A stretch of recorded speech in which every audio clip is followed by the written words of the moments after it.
La noche en que todo empezó, el calor del Pacífico se pegaba a la piel como una confesión no firmada. Yo llevaba una grabadora del tamaño de una estampita, cosida al forro de mi camisa con hilo dental. Palpitaba contra el pecho como un segundo corazón que no perdona. Desde el balcón del Hotel América, vi el ayuntamiento brillar limpio como una vitrina, y supe que por dentro olía a pólvora vieja. El alcalde, Julián Cienfuegos, cenaba con empresarios a las 8, pero a las 9 lo esperaba otra mesa. 3 hombres sin apellidos. Nadie sabía que, mientras el hielo sonaba en los vasos, yo ya estaba grabando cada respiro, cada gesto, cada sí que iba a costarnos años de miedo. La ciudad fingía dormir. Embargo, las paredes escuchan mejor que la gente, y esta vez, cada ladrillo quería ser testigo. Amigos, escuchen la historia hasta el final y digan qué harían ustedes en mi lugar. A las 9 en punto, una Tahoe negra se tragó la calle como un bicho sin ojos. Bajaron 3, botas de avestruz, cadena de oro, sombrero sin polvo. El verdadero lujo es no mirar atrás, y ninguno miró. El alcalde salió por la puerta lateral, con la sonrisa amable de los que no prometen nada. Yo rocé el botón de la grabadora como quien toca madera antes de un mal viaje. El aire olía a cloro y gasolina, limpieza y fuga. Entraron al ascensor sin hablar. Solo el metal de las hebillas dijo buenas noches. Yo conté los pisos con el corazón, 1, 2, 3, hasta el 5. En recepción, la televisión mostraba un partido sin goles, pero el recepcionista miraba sus uñas. Este es un pueblo que aprendió a no ver, pensé, y apreté el borde de la baranda para no aplaudir ese truco. Pesan más que el plomo. La suite 504 tenía alfombra nueva y olor a hotel caro, pero debajo del cuadro del venado había un oído. Yo lo instalé la tarde anterior, un micrófono delgado como aguja, injertado en el marco de madera. Desde mi cuarto 502, la pared se convertía en membrana. Cada palabra golpeaba como un puño. «Señor presidente», dijo Botas, «traemos su gratitud». La bolsa que alzó no sonó a billetes, sino a piedra. Ladrillos blancos con un sello azul. El alcalde no pestañeó. Acarició el lomo del paquete como quien compra ganado y no apellidos. Yo fingí que leía una revista vieja, un mapa de carreteras desactualizado, mientras el audio me llenaba los oídos de arena. Rutas, horarios, patrullas que mirarían al suelo, el vocabulario completo de la rendición. Cada sílaba tenía pareja, amenaza y premio, como un MG, ciudades donde las campanas doblan por los muertos. La nuestra dobla por los vivos que deciden callar. Yo no. Aprendí a escuchar antes que hablar, a distinguir un susurro de una orden. Mi hermana decía que la curiosidad me iba a matar. Yo pensaba que era un chaleco antibalas mal cosido. Aquella noche, los narcos ofrecieron más que dinero. Ofrecieron olvido. «Olvido para tu gente, presidente», dijeron, «para que ni un eco quede». El alcalde, sacerdote de lo conveniente, levantó su copa y dejó que el hielo confesara por él. Yo contuve la respiración hasta que el zumbido del aire acondicionado se volvió mar. Cuando empecé a exhalar, lo hice en sílabas. Prueba, graba, guarda. En mi ciudad, todo es un verbo en imperativo, menos la justicia, que siempre llega tarde o se pierde de camino. El silencio pesa, y yo colecciono pesos muertos. En mi apartamento, las paredes guardan ecos, discusiones, radios, llantos. Todo suena si sabes dónde apoyar la oreja. Un amigo blasfemo de telecomunicaciones me enseñó a injertar micrófonos en marcos de cuadros. Por eso, cuando subieron a la 504, un oído ya esperaba bajo la madera. La ciudad se hizo costra, mi grabadora, lengua. Desde la 502, preparé café como si el agua pudiera bendecir lo que estaba oyendo. En el pasillo, una camarera dejó un carrito de toallas como un altar y huyó con pasos blandos. Pensé en el miedo como una mosca que vuelve siempre al mismo vidrio. Yo no iba a abrir la ventana. Iba a marcar el vidrio con nombres. Afuera ladró un perro. Adentro brindaron sin brindar por nadie. Apunté la hora y la respiración se me empare. No tardó el alcalde en desnudar su voz. Quiero lo pactado. Obras, permisos, patrullas que miren al suelo. Dijo. Sombrero soltó una risa sin dientes. Botas añadió cifras. Un rosario que haría rezar a cualquier tesorero. Yo tomé notas imaginarias mientras el audio corría, consciente de que la verdad muerde al que la suelta. Afuera, una sirena lloró como niño perdido, y nadie la atendió. Adentro, los vasos golpearon la mesa con un sonido que se quedó clavado, un punto y aparte en la carne. El alcalde preguntó por la ruta de los camiones y por la patrulla guía. Hablaron de la primaria San Lucas como si fuera un puente roto. Nadie dijo niños. Nadie dice niños cuando decide un atajo para la ganancia. Yo apreté los dientes y seguí grabando. En el techo vibró el compresor. Pensé que hasta las Mac. Pensé en Clara, reportera antes que yo, mi maestra y mi culpa. La desaparecieron en junio, luego de preguntarle al alcalde por su patrimonio. Desde entonces, llevo su nombre pegado a la lengua como una espina. Grabo por ella, por mí, por los que tienen la boca llena de silencio. Mientras apretaba el auricular contra la pared, llegó el detalle que quiebra toda historia. La ruta pasaría junto a la primaria, 2 camiones sin placas, una patrulla guía. El alcalde dijo, háganlo discreto, y el hielo aplaudió. Esas palabras se quedaron flotando como globos negros bajo el techo. Yo pensé en los padres que esperarían a la salida sin saber que les cambiaron la calle. El miedo es un rumor con piernas. Esa noche ya lo oía correr por los pasillos. Abrí y cerré la mano hasta sentir los nudillos crujir. A las 10:15, el trato tuvo su amén. Hubo brindis, hubo chistes de campaña y promesas de no violencia, salvo necesidad. Apagué la cafetera. La mano me tembló fuera de compás. Guardé la grabadora en el calcetín por si tocaban la puerta. Pensé en correr, en incendiar la red, en gritar nombres. Pero una historia no se publica, se detona. Para detonar esta necesitaba pólvora. Abrí la ventana y dejé entrar el soplo caliente de la ciudad. Respiró conmigo, como si contara hasta 3. Luego, se escuchó un golpe en el pasillo. Quizá un carrito contra la pared. Quizá un aviso. Los 3 salieron de la suite, con el paso de quien pisa su propia sombra. Yo esperé 20 segundos, contados en voz baja, y sonreí por primera vez en meses. Tenía su pacto en el bolsillo. No sabían que a partir de ahora, el pasillo olía a lejía y al miedo tibio de quien acaba de cambiarse de camisa. Me deslicé hacia la escalera de servicio, porque los ascensores siempre tienen memoria, y la mía ya cargaba demasiado. Cada paso era una moneda lanzada al pozo, quizá un deseo, quizá un ruido. En el descanso del 3er piso, escuché voces de seguridad, esa cadencia de bastón y radio que delata a los perros fieles. Me pegué a la pared y contuve el aire hasta que la cabeza me zumbó como un poste eléctrico. Alguien reía con una risa recortada. Contar chistes después de vender la ciudad es una gimnasia que exige estómago.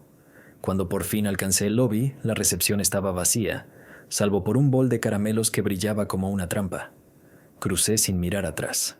La calle me mordió con su aliento caliente.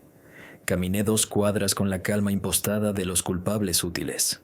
A esa hora, los taxis parecen peceras donde la gente aprende a respirar despacio. Subí a uno verde con la tapicería rota y dije, al malecón, sin pensarlo. El conductor, un hombre con manos de cantero, no preguntó nada. Aprendimos hace años que la curiosidad cobra en especie. En la radio sonaba un corrido sin héroes, puro esqueleto de tambora y amenaza. Miré por la ventana los anuncios de campaña del alcalde. Julián, cuida de ti. Me reí sin dientes. En el calcetín, la grabadora me raspaba la piel, recordándome que la verdad también suda. El taxista hizo un atajo por la calle de los mecánicos. El olor a aceite quemado me ancló al asiento. Pensé en Clara. Habría dicho que ese olor se pega a los titulares como un tatuaje. Bajé en el malecón y seguí a pie. mezclándome con los novios que se besan para olvidar facturas. El mar estaba negro y plano, como si alguien le hubiera pasado la mano para alisarlo antes de dormirlo. En la banca de hierro, donde los viejos juegan dominó de día, me senté a revisar la copia de seguridad en mi teléfono. Siempre duplico. Soy creyente del caos, pero sé que Dios prefiere las copias. La app mostraba barras verdes, un ritmo de hospital, la conversación viva, palpitando en la nube como un órgano trasplantado. En cuanto confirmé, borré los rastros visibles y guardé el teléfono en la suela del zapato, truco de bailarín torpe. Una patrulla pasó despacio, con las luces apagadas, como un tiburón que ya te probó la sangre.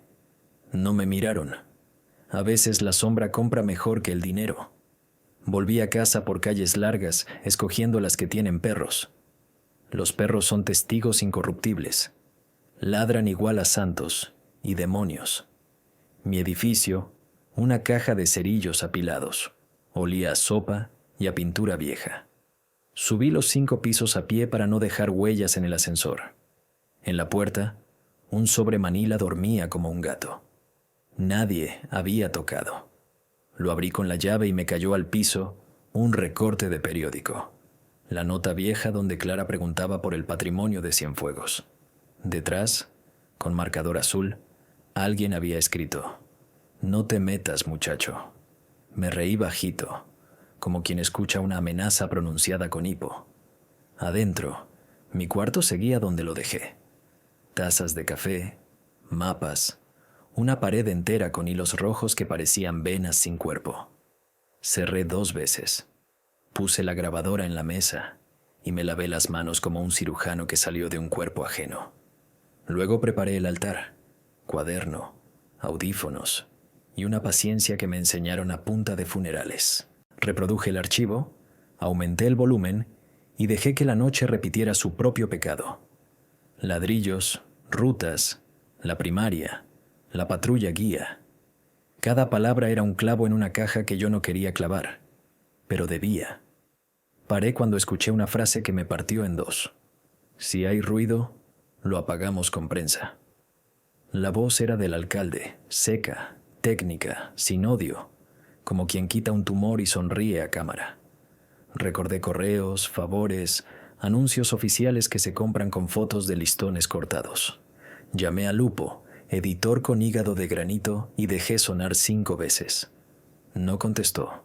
Mala señal. Las amenazas llegan primero por los bordes.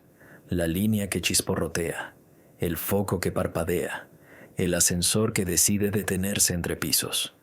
En mi ventana, el anuncio del taller frente a casa empezó a zumbar con un ritmo nuevo, como si alguien lo hubiera tocado con una uña metálica. Apagué las luces y esperé a que los ojos se me abrieran a la penumbra. En el pasillo, pasos blandos. En la escalera, una risa aplastada. Agarré la mochila con lo imprescindible: discos duros, una navaja mínima y el santo de mi madre, que pesa menos que el miedo. Guardé también la foto de Clara con tinta corrida. Revisé que la copia en la nube estuviera cifrada. Cambié la contraseña por un verso de Sor Juana y respiré. Cuando llamaron con 3 golpes cortos, supe que ya no había ensayo. Era la función. Abrí con la cadena puesta. El vecino del 503, un dentista con manos que tiemblan, me miró como se mira un incendio ajeno. Bajaron 2 buscando a un ingeniero, dijo. Dije que aquí hay puro maestro de nada.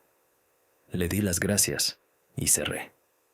En ese segundo comprendí que mi nombre nuevo era urgencia.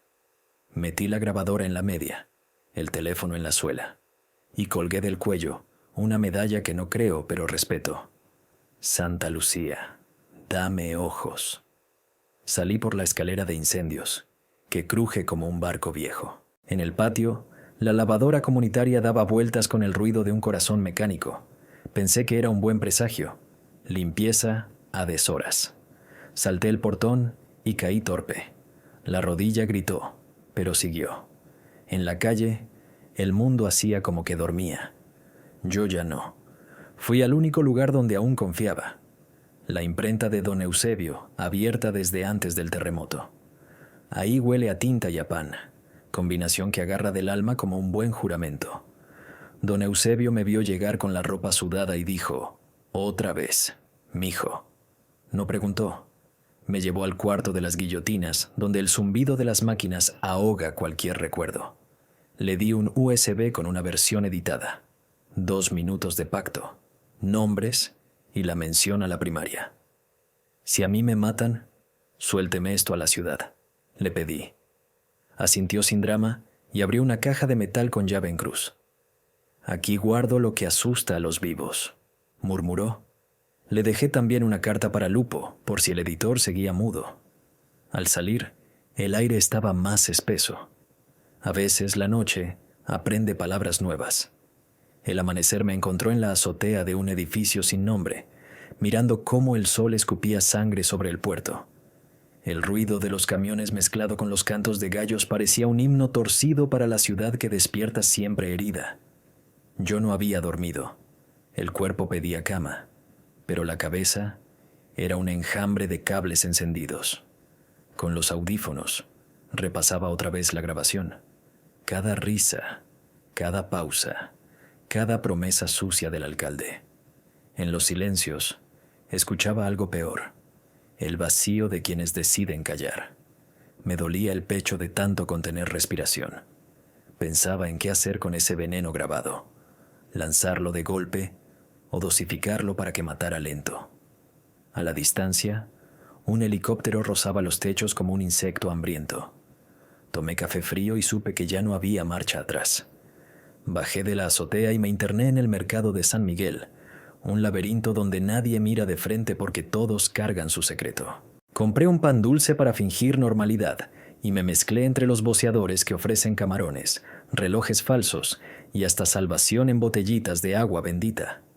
Allí, entre el bullicio, era más fácil pasar desapercibido. El ruido cubría mi miedo. Un niño vendía chicles con una camiseta rota del equipo local. Me pidió una moneda y le di 2. «No mire para arriba, señor. Están vigilando», me susurró como quien canta una canción aprendida. Seguí caminando sin responder, pero las palabras me arañaron por dentro. Si hasta los niños saben que nos miran, ¿qué derecho tengo a dudar? En un puesto de discos piratas vi mi reflejo. Ojeras profundas, mirada de perro callejero. Decidí visitar a Lupo en su oficina, aunque su silencio me pesaba como augurio. Subí las escaleras de la redacción, pintadas con grafitis de huelgas pasadas, y me encontré con la puerta entreabierta. El olor a tinta y cigarro estaba allí, pero faltaba el murmullo de teclas. En su escritorio, un cenicero rebozado y un café frío me saludaron como testigos mudos. Busqué entre papeles. Encontré titulares a medio hacer. Cienfuegos inaugura puente. Promesas de seguridad. Todo normal, demasiado normal. Fue en la papelera donde hallé un sobre roto con mi nombre escrito en lápiz. Dentro, una nota breve. «Te siguen. Confía en Eusebio». La letra era la suya, apretada, de quien escribe sin tiempo. El silencio del lugar se volvió más denso. Afuera, un motor arrancó con calma de verdugo. Salí de la redacción con la nuca ardiendo. Caminé rápido por la avenida, sin rumbo fijo, hasta toparme con la plaza donde los ancianos juegan ajedrez con piezas de plástico gastado. Me senté cerca, fingiendo interés en una partida. Uno de ellos me miró y dijo: «Juegan con las mismas trampas de siempre, joven». No supe si hablaba del tablero o de la ciudad. Mientras tanto, repasaba mentalmente los nombres que escuché en la grabación. Apodos, rutas, la complicidad del alcalde.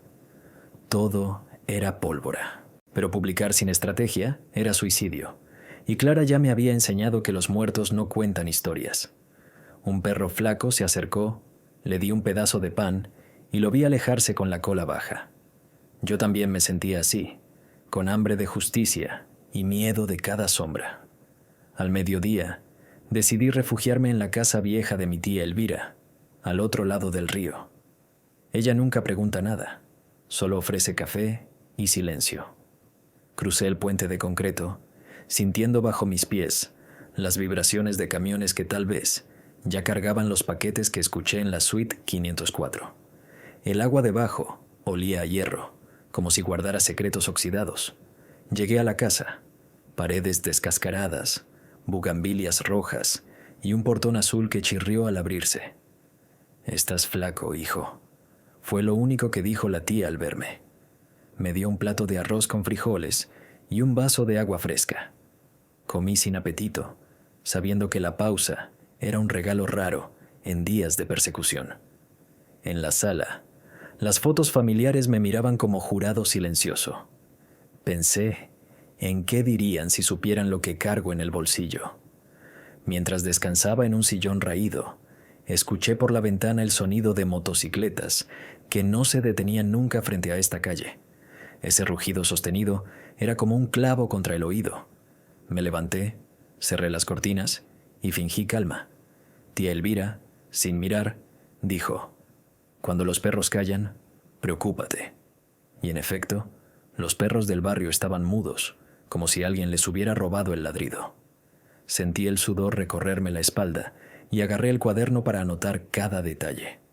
La grabación ya no era solo evidencia, era una sentencia que colgaba sobre mi cabeza.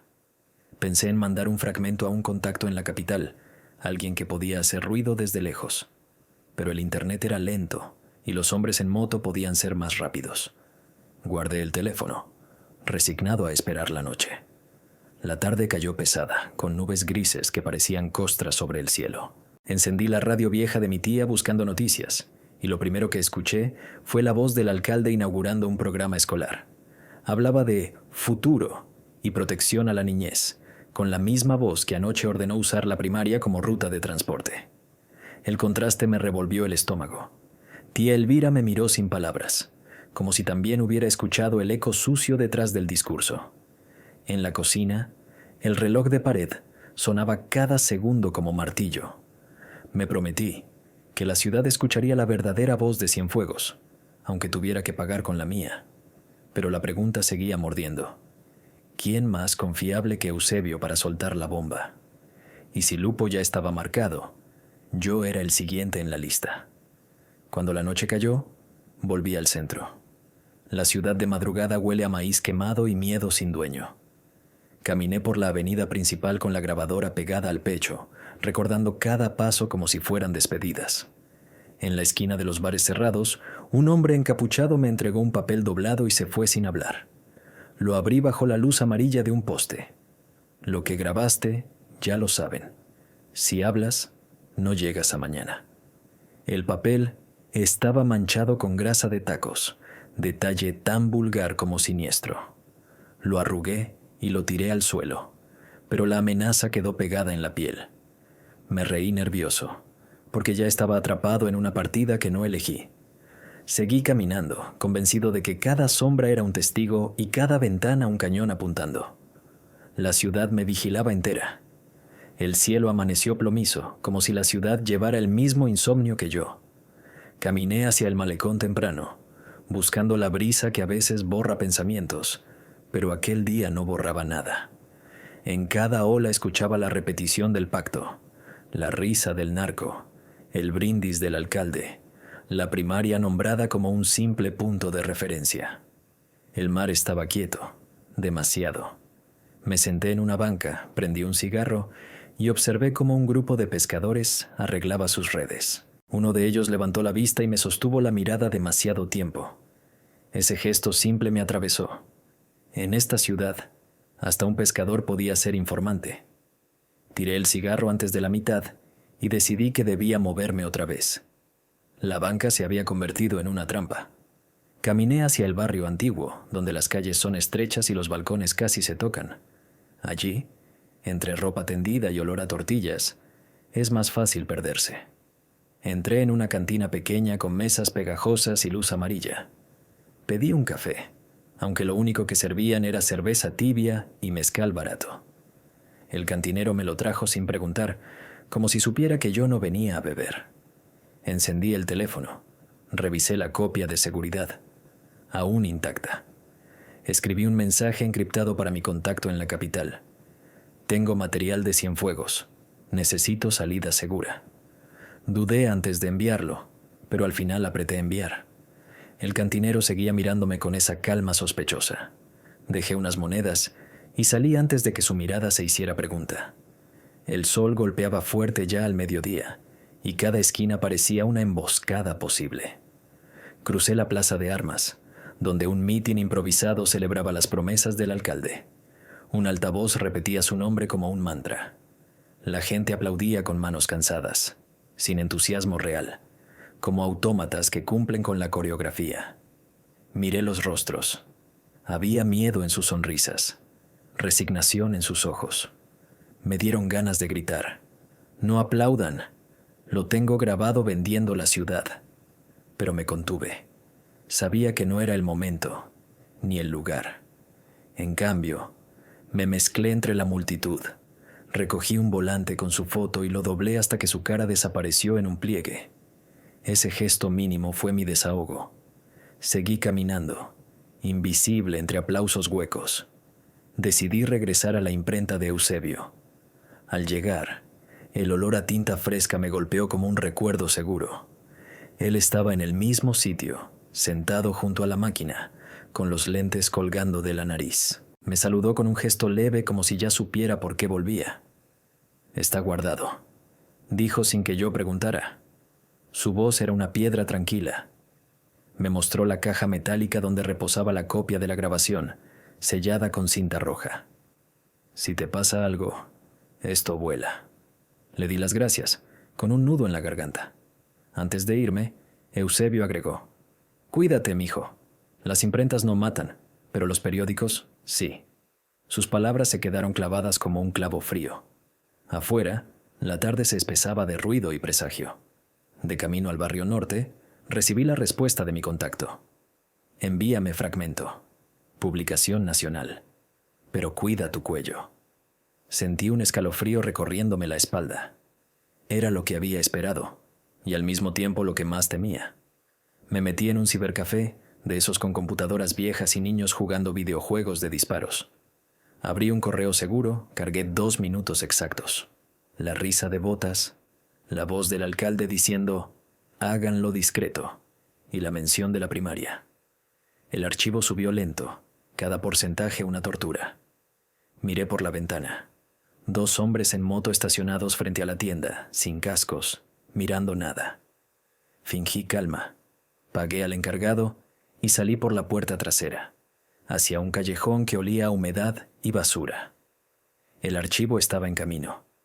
Esa noche me refugié en un cuarto de hotel barato, con paredes tan delgadas que podía escuchar las discusiones de la pareja de al lado.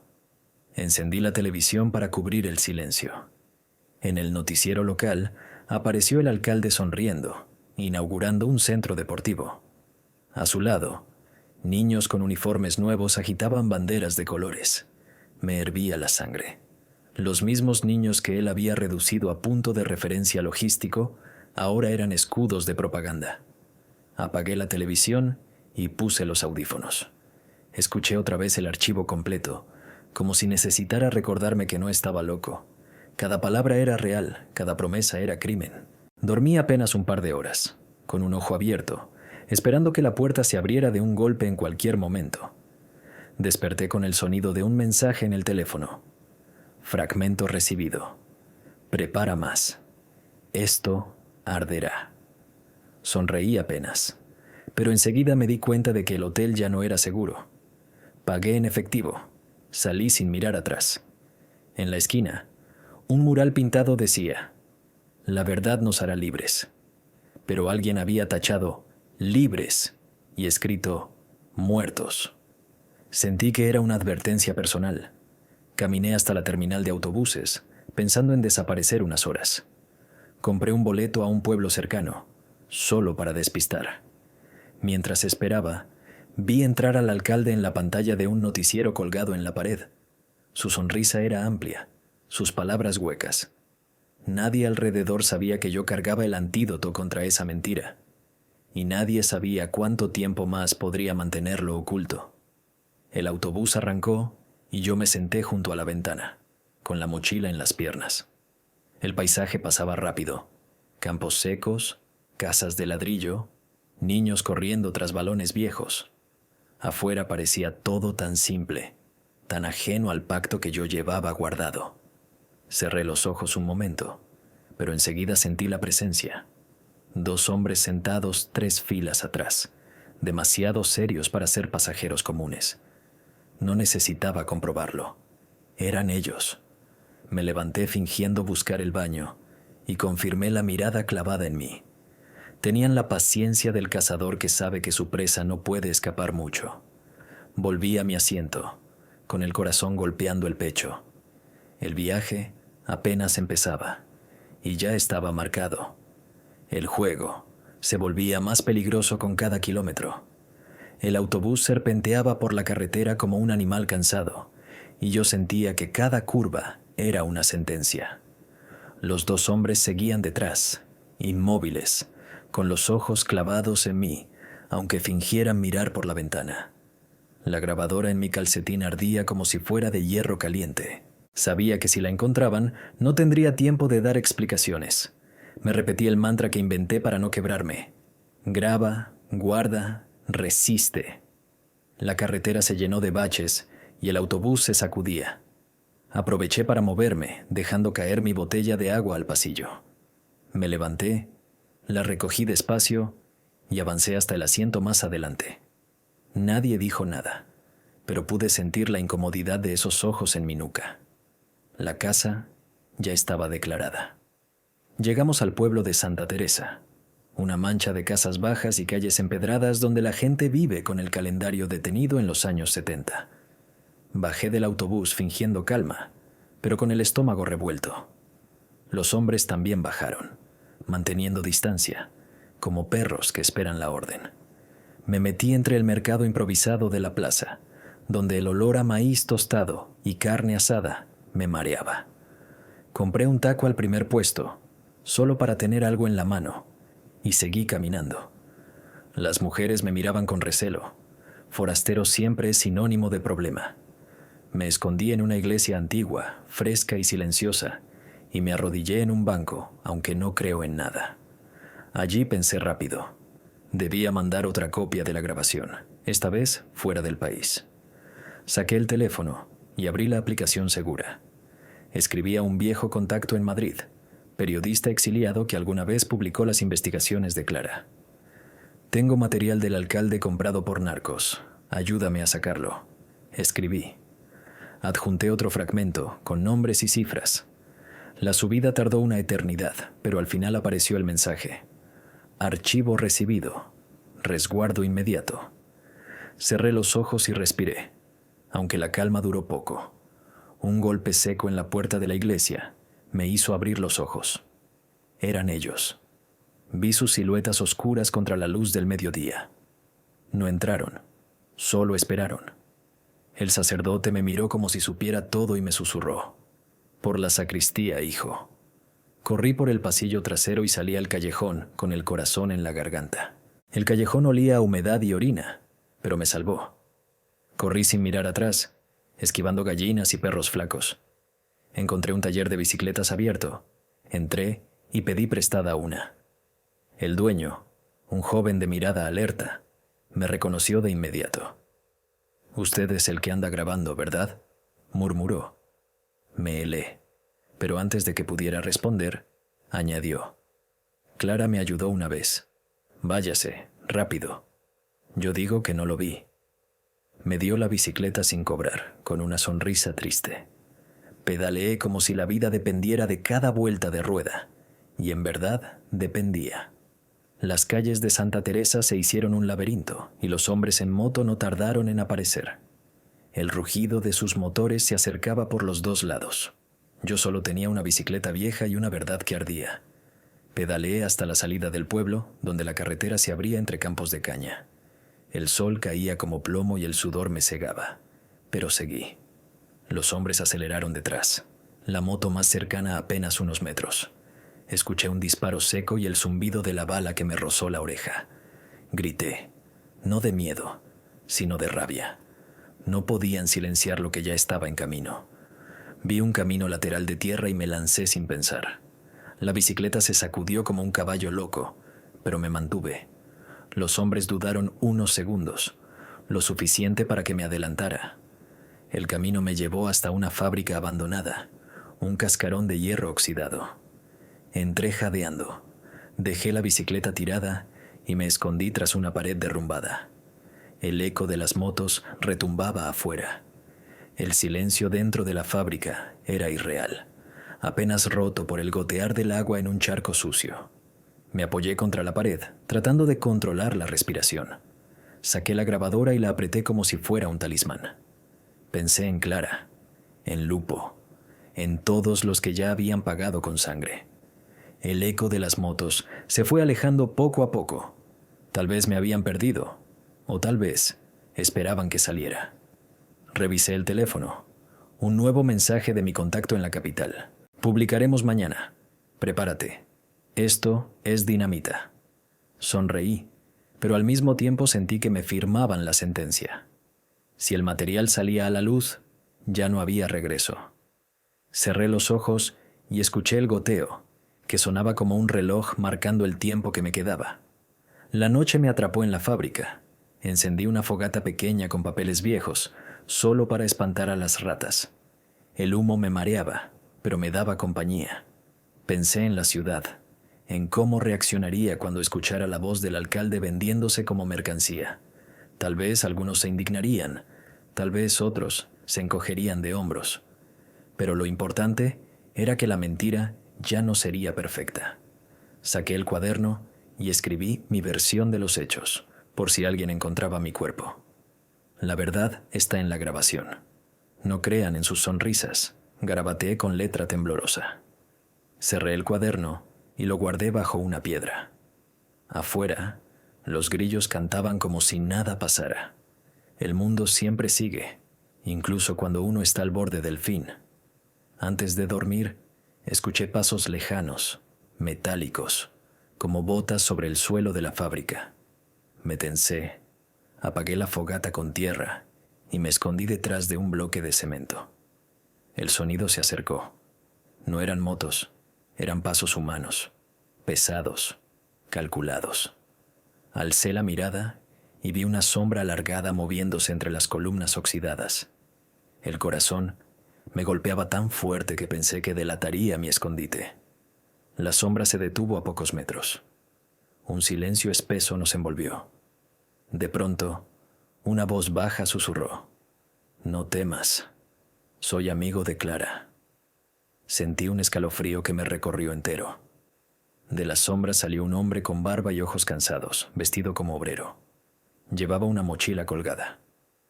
«Ella me habló de ti antes de desaparecer», dijo. Yo apenas podía respirar. El hombre dejó la mochila en el suelo con un gesto lento, como si temiera que yo huyera. La luz de la luna que se colaba por los ventanales rotos lo iluminó apenas. Parecía cansado, pero no débil. «Me llamo Esteban», dijo en voz baja. El nombre me sonó familiar, como un eco de las historias que Clara solía contar en la redacción. Ella lo mencionó una vez, recuerdo, un obrero de confianza que le pasó documentos sobre licitaciones amañadas. Clara sabía que la iban a callar. Me pidió que te buscara si algo pasaba. Tragó saliva, mirándome fijo. Yo no sabía si creer o huir. Pero cuando sacó de la mochila un sobre con fotografías de Cienfuegos abrazando a los mismos narcos de mi grabación, supe que no estaba mintiendo. La verdad, no caminaba sola. Tenía testigos. Revisé las fotos con manos temblorosas. Eran en una finca, con botellas de whisky y mujeres al fondo, sonrisas amplias y armas apoyadas en la mesa. El alcalde, con su guayabera impecable, levantaba una copa. Era la evidencia visual que complementaba mis audios, un rompecabezas completo. Las guardé por años, esperando el momento, murmuró Esteban, pero yo no tengo salida. Tú sí. Lo miré incrédulo. Yo tampoco tenía salida. Estaba marcado. Él sacó un mapa arrugado del bolsillo. Aquí hay un contacto en la frontera, periodista extranjero. Si llegas hasta allá, la historia será intocable. Mi corazón golpeaba fuerte.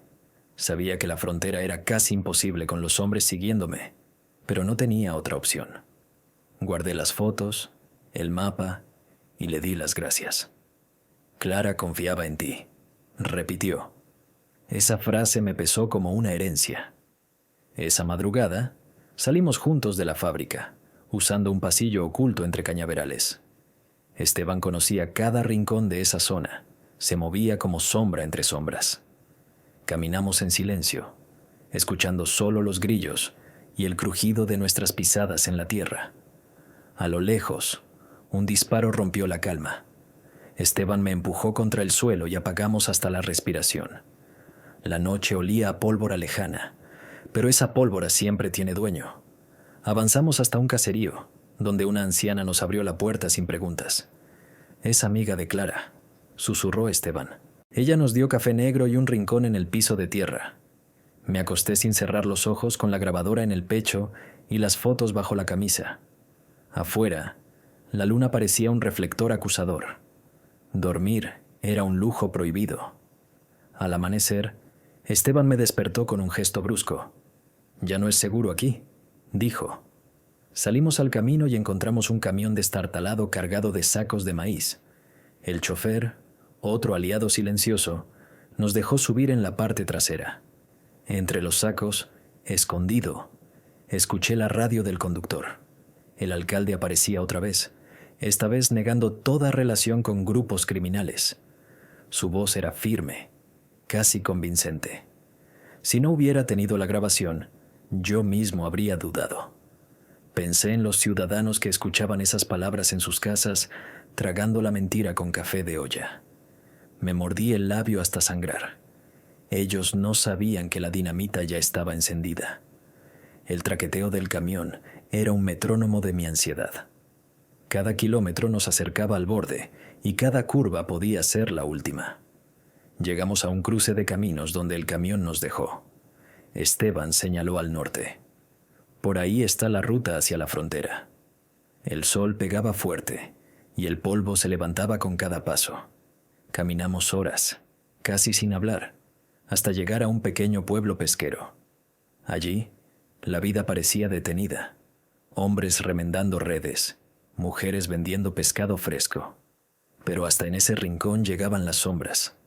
Una camioneta negra pasó despacio, con vidrios polarizados. El silencio del pueblo fue instantáneo. Nadie respiró hasta que desapareció. Esteban me apretó el brazo. «Van por ti». El miedo se me subió a la garganta como un nudo. Sabía que debía moverme más rápido. Entramos en una choza abandonada y revisamos el mapa. El contacto estaba a 3 días de distancia, cruzando caminos de polvo y sangre. Esa noche nos escondimos en la playa, bajo una barca volcada. El mar rugía fuerte, como si también quisiera hablar. Esteban encendió un cigarro y me pasó otro. «¿Por qué sigues, si sabes que puedes morir?», me preguntó. Me quedé pensando. No lo hacía por heroísmo ni por gloria. Lo hacía porque alguien debía hacerlo, porque Clara ya no podía, porque cada niño usado como punto de ruta merecía una voz. «Si me callo, me muero igual», le respondí. Esteban asintió, exhalando humo. «Entonces, no estás solo». El sonido de las olas fue nuestro único testigo. Me quedé mirando las estrellas, imaginando que cada una era un ojo que grababa desde el cielo. Y por primera vez en días, sentí que tal vez aún había un poco de esperanza, frágil, pero viva. Al día siguiente, cuando estábamos a punto de seguir la ruta, apareció en mi teléfono un mensaje nuevo del contacto en la capital. Publicación retrasada. Presión política. Aguanta. Sentí un vacío en el estómago. El tiempo no estaba de mi lado. Esteban me miró, esperando noticias. Le mostré la pantalla y frunció el ceño. «Eso significa que ya saben que tienen algo grande. Van a apretarte más». Miré el mar, tratando de ordenar mis pensamientos. Si la publicación se retrasaba, mi vida valía menos con cada hora. No podía depender solo de ellos. Tenía que seguir adelante con mi plan, llegar a la frontera y entregar el material a alguien intocable. Guardé el teléfono y ajusté la mochila. «Entonces, seguimos», dije, y aunque la voz me tembló, Sabía que no había otra opción. El camino nos llevó por manglares espesos, donde el aire era denso y el silencio aplastante. Cada crujido de ramas me parecía una emboscada. Esteban caminaba delante, machete en mano, abriendo paso entre las raíces. El sudor me empapaba, y los mosquitos parecían un ejército hambriento. De pronto, escuchamos el motor de una lancha. Nos tiramos al suelo y esperamos. Entre los manglares apareció una patrulla naval, hombres armados revisando la zona. Sus miradas se movían lentas, calculadoras. Contuve la respiración hasta sentir que el pecho me ardía. Pasaron de largo, pero el miedo quedó clavado. «Ya no son solo narcos, también el gobierno te busca», murmuró Esteban. Me estremecí. Si era cierto, ya no había refugio posible dentro del país. La única salida era llegar a la frontera o morir en el intento. Dormimos poco esa noche, acurrucados en una cabaña de palma que Esteban conocía desde joven. El amanecer llegó sin canto de gallos, como si hasta los animales hubieran aprendido a guardar silencio. Me desperté con el olor de leña húmeda y el sonido de Esteban afilando su machete. Sus ojos eran dos pozos oscuros pero tranquilos. «Hoy será pesado», dijo sin mirarme. Yo asentí y revisé mi mochila. Grabadora, fotos, mapa, un poco de agua. Cada objeto era un pedazo de mi vida y juntos pesaban como plomo. Afuera, el aire estaba inmóvil y en ese silencio uno podía escuchar hasta las propias dudas. Pensé en Clara, en Eusebio, en Lupo. Todos me habían traído hasta aquí, pero ninguno podía sacarme. Era mi turno de decidir si ser testigo servía para algo más que morir. Avanzamos entre caminos de tierra, bordeando un canal donde el agua verde olía a hierro. Esteban iba adelante, yo detrás, con la vista atenta a cada sombra.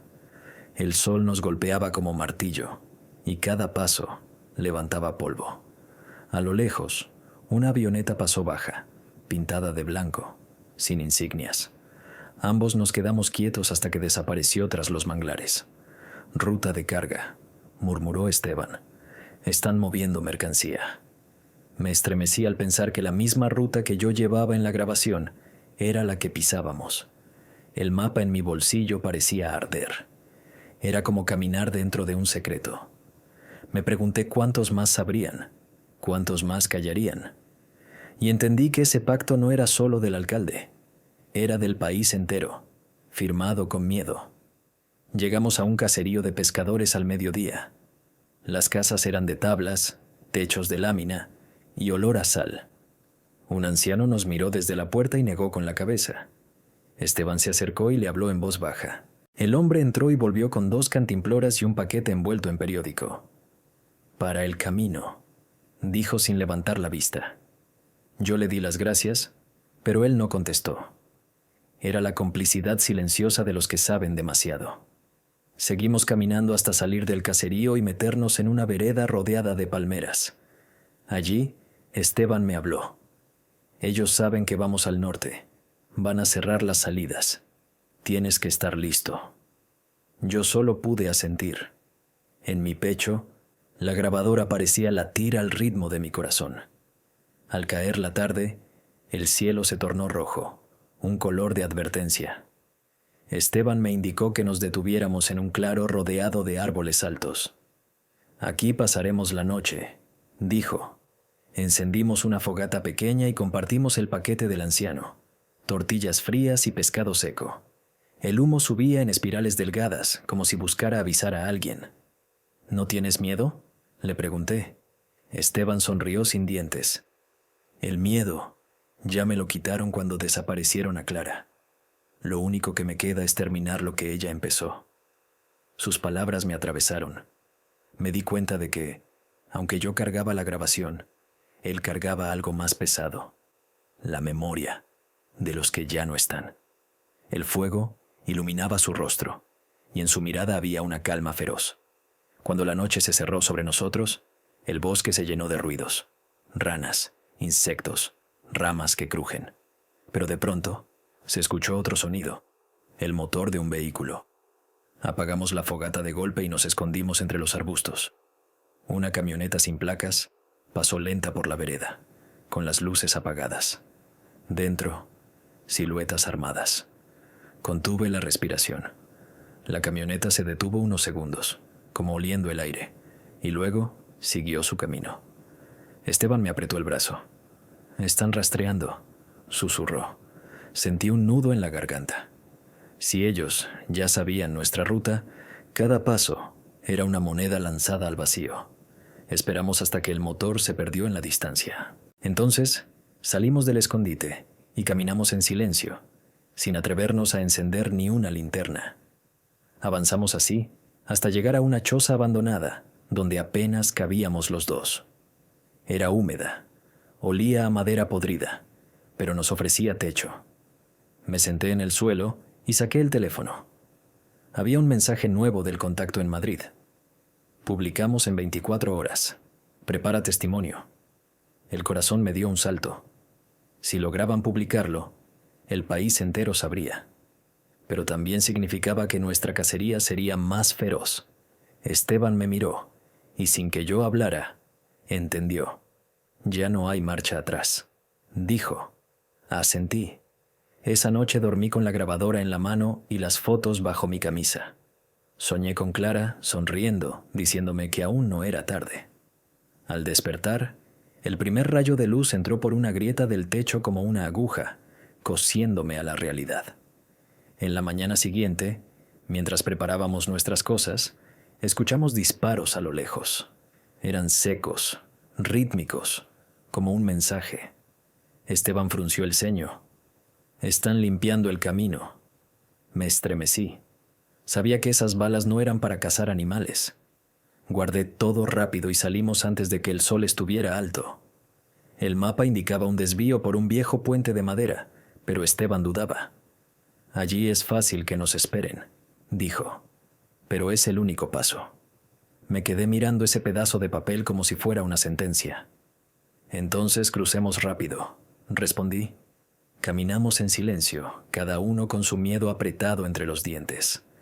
El bosque parecía cerrarse detrás de nosotros, como una boca, y yo sentía que cada paso era un eco de Clara, empujándonos al final del camino. Cuando llegamos al puente, estaba tan viejo que crujía bajo nuestros pies. Abajo, un río marrón corría lento, con troncos arrastrados por la corriente. En la mitad del puente, Esteban se detuvo y me miró. «Si algo pasa, tú corres.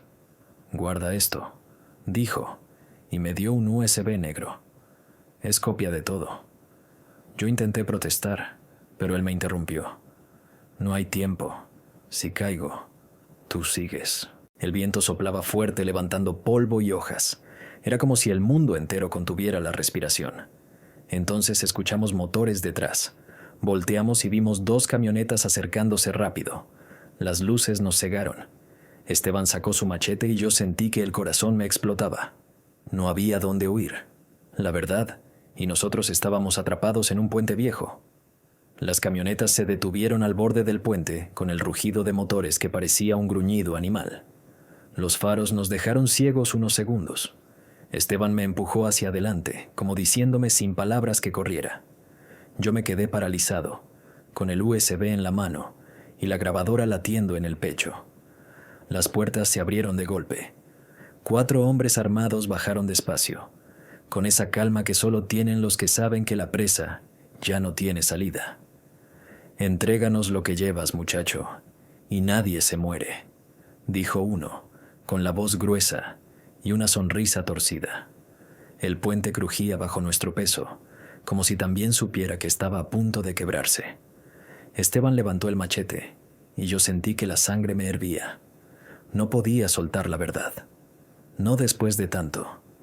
El primer disparo tronó y astilló la madera a pocos centímetros de mi pie. El eco rebotó en los árboles, como si el bosque también gritara. Esteban no dudó.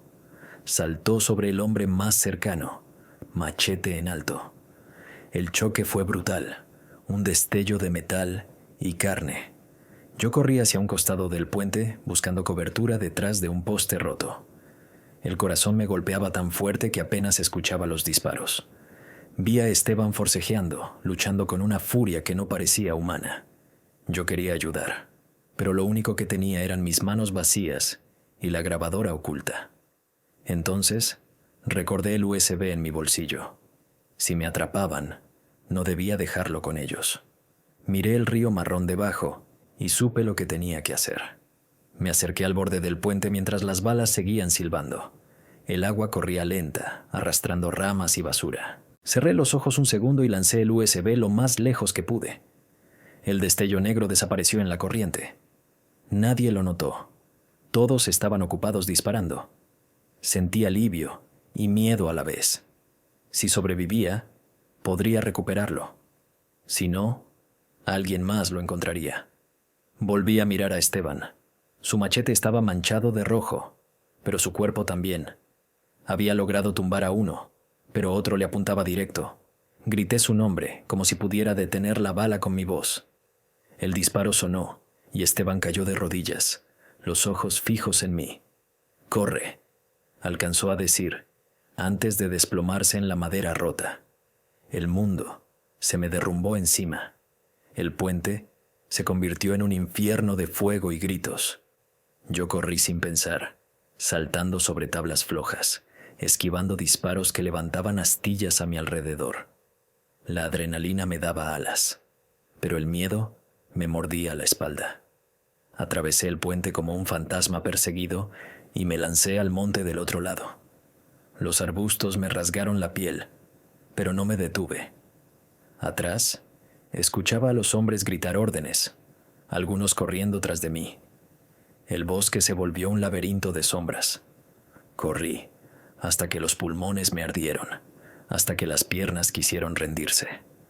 Me escondí detrás de un tronco caído, jadeando, con la garganta seca como ceniza.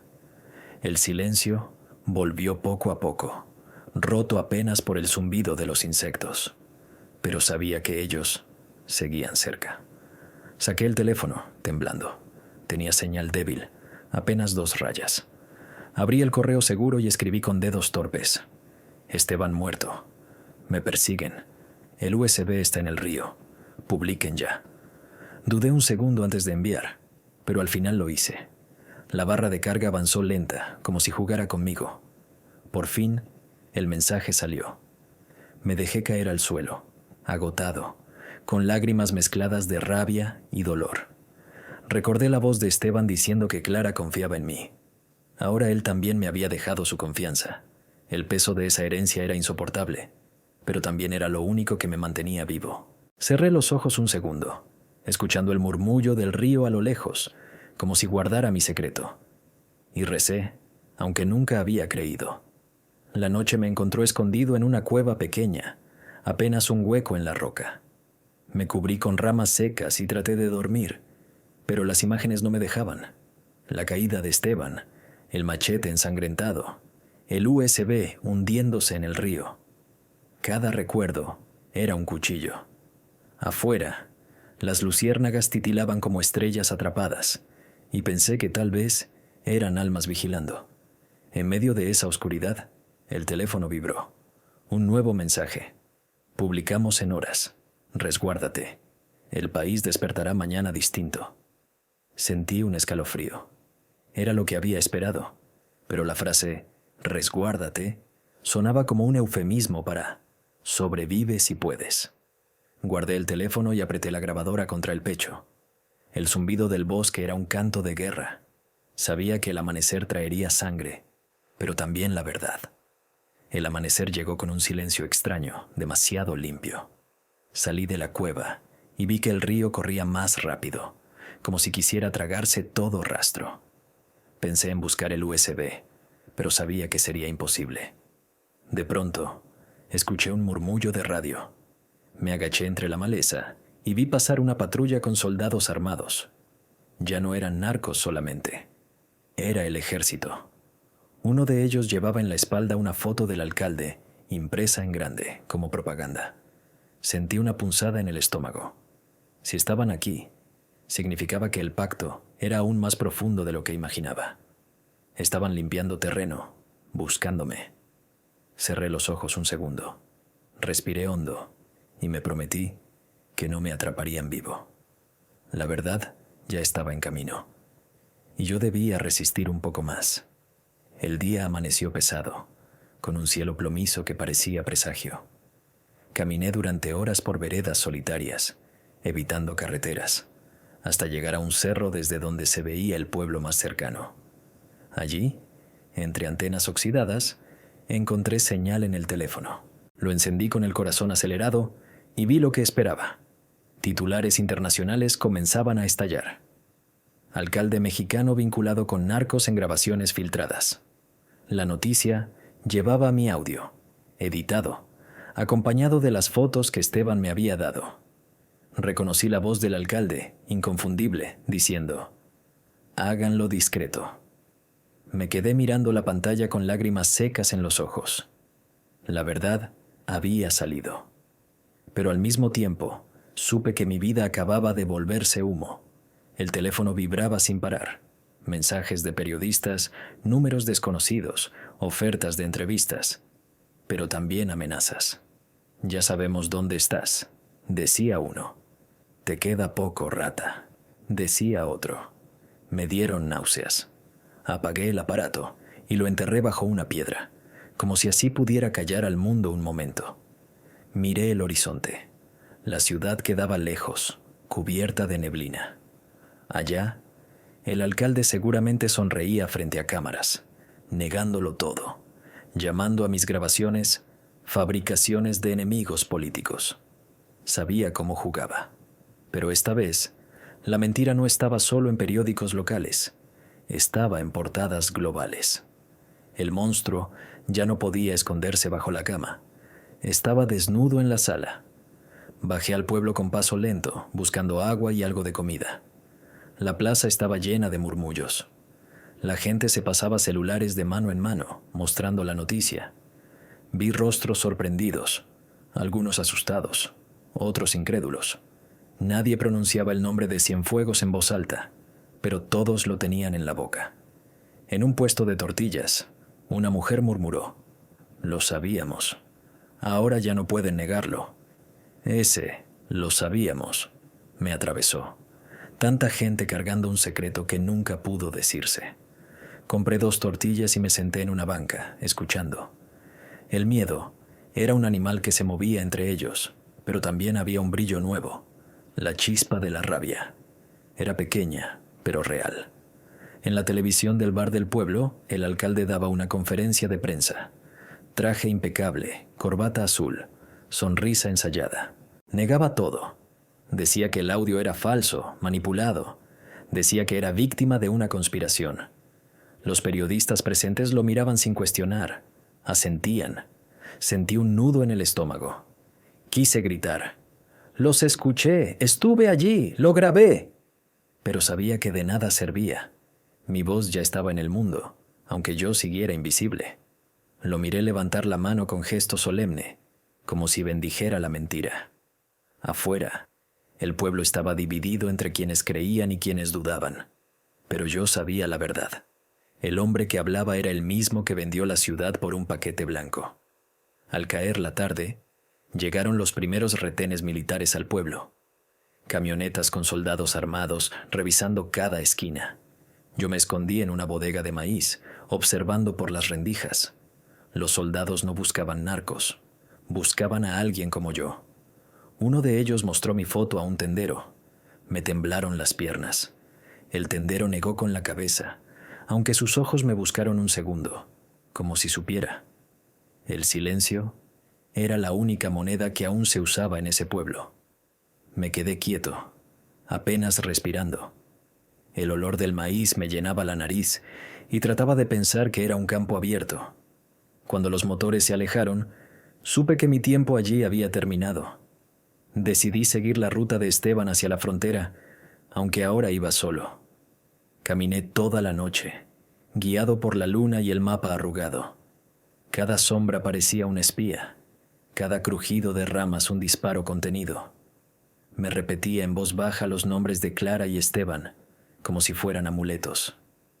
«No me dejen caer», susurraba. En un recodo del camino, vi de nuevo el río. La corriente arrastraba ramas y basura, pero también mi esperanza. En algún punto allí descansaba el USB.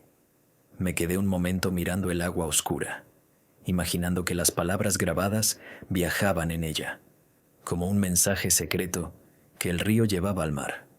Luego seguí, porque detenerme era invitar a la muerte. Al amanecer llegué a una colina desde donde se veía la carretera internacional. Los camiones pasaban como bestias de hierro, cargados de mercancías. Allá estaba la salida, la promesa de cruzar y estar fuera de alcance. Pero también era la trampa más obvia. Retenes, policías, narcos disfrazados de federales. Me agaché en la hierba y observé, buscando el momento. El aire estaba cargado, como si el mundo supiera que se acercaba el desenlace. Entonces escuché el sonido que me heló. Pasos detrás de mí. Me giré y vi 2 hombres armados, apuntándome. «Hasta aquí llegaste, periodista», dijo uno con una sonrisa sin dientes. El amanecer ardía en el horizonte, y yo sabía que mi verdad ya estaba fuera. Lo único que quedaba era decidir cómo morir. El sol apenas despuntaba y ya quemaba como fuego. Los 2 hombres avanzaron con las armas al frente, seguros, convencidos de que yo era un animal acorralado. Tenían razón. Yo sentí que el aire se volvía espeso. Cada respiración un trago de plomo. Uno de ellos dijo: «El patrón quiere verte antes de desaparecerte». Me hicieron levantar las manos. Mis dedos temblaban, pero dentro de mí algo se había roto. Ya no había miedo, solo una calma extraña, helada. Sabía que la grabación estaba publicada, que mi voz había cruzado fronteras. Podían matarme, pero no podían borrar lo que ya estaba en las portadas del mundo. Esa certeza me sostuvo de pie. Me empujaron por la vereda hasta un claro donde esperaba una camioneta. Las puertas abiertas eran como fauces. Antes de subir, escuché un ruido lejano. Helicópteros. Al principio, pensé que era mi imaginación, pero el sonido creció. Los hombres miraron al cielo con nerviosismo. En cuestión de segundos, 3 helicópteros sobrevolaron la zona, con insignias extranjeras y cámaras colgando. Era la prensa internacional. Alguien, quizá mi contacto en Madrid, había filtrado mi ubicación. Los hombres maldijeron. Uno intentó arrastrarme a la camioneta, pero yo me solté y grité con todas mis fuerzas: «¡Aquí! ¡Soy yo! ¡El periodista!». El bosque devolvió mi grito como un eco de trueno. De los helicópteros descendieron cuerdas y hombres con chalecos de prensa, cámaras apuntando, micrófonos listos. No era un rescate militar, era una emboscada mediática. En segundos, las imágenes de mi captura, mis captores y mis gritos estaban transmitiéndose en vivo. Los hombres armados se quedaron congelados, sabiendo que ya no podían disparar sin convertirse en monstruos televisados. Uno bajó el arma y escapó entre los árboles. El otro me empujó, furioso, y corrió tras él. La camioneta arrancó sin rumbo, levantando polvo. Yo caí de rodillas, jadeando, con los helicópteros sobre mí. Las cámaras captaban todo: mi rostro, mi ropa sucia, mis manos temblorosas. La verdad no solo estaba publicada, estaba encarnada en mi cuerpo. Una periodista bajó corriendo y me cubrió con un chaleco antibalas. «Te tenemos», dijo en inglés y español. «El mundo está mirando». Yo apenas pude asentir, con los ojos nublados. Escuchaba las preguntas, los flashes, las voces, pero todo me llegaba como bajo el agua. Lo único que veía eran los rostros de Clara y Esteban, sonriendo entre la multitud invisible. Pensé en Eusebio, en Lupo, en todos los que habían arriesgado algo para que esto llegara hasta aquí. Sentí que la garganta se me cerraba, no de miedo sino de alivio. Había sobrevivido, al menos de momento. Y lo más importante, la ciudad ya no podía fingir que no sabía. Horas después, me encontré en un vehículo rumbo a la capital, escoltado por periodistas y observadores de derechos humanos. A través de la ventana, el paisaje mexicano pasaba lento. Campos, pueblos, carreteras, todo impregnado de ese polvo que huele a historia vieja y sangre fresca. En la radio sonaba la noticia de mi propia vida. Periodista filtró grabaciones que vinculan al alcalde Cienfuegos con cárteles. Las autoridades pedían su renuncia, aunque él seguía negándolo. Sabía que vendrían nuevas batallas, nuevas mentiras, quizá nuevas amenazas. Pero también sabía que algo había cambiado. La gente hablaba en las calles, las redes ardían, el miedo tenía grietas. En la noche, ya en un lugar seguro, abrí por última vez la grabadora. Estaba abollada, con las marcas del puente y la fuga. La encendí y dejé que sonara el audio original, la voz del alcalde diciendo: háganlo discreto. El sonido era nítido, implacable. Cerré los ojos y lo escuché como un requiem. No por mí, sino por la ciudad que lo soportó tanto tiempo. Pensé en Clara, en Esteban, en sus sacrificios. Pensé en la gente que había empezado a murmurar en las plazas, y entendí que la grabadora no era solo una máquina, era una chispa. Yo había sido apenas la mecha. Me quedé mirando la noche por la ventana, respirando hondo. Afuera, la ciudad era la misma, pero también era otra. Tal vez Cienfuegos caería, tal vez vendría otro igual, pero ya no podían decir que nadie escuchó. Ya no podían decir que nadie habló. La verdad estaba en el aire, como un murmullo que no se apaga. Yo sabía que mi vida seguiría marcada, que la huida no había terminado. Pero en ese instante, bajo ese cielo lleno de estrellas, sentí que había cumplido la promesa. Clara estaría orgullosa. Y aunque el miedo siguiera ahí, por primera vez en mucho tiempo, no me sentí solo.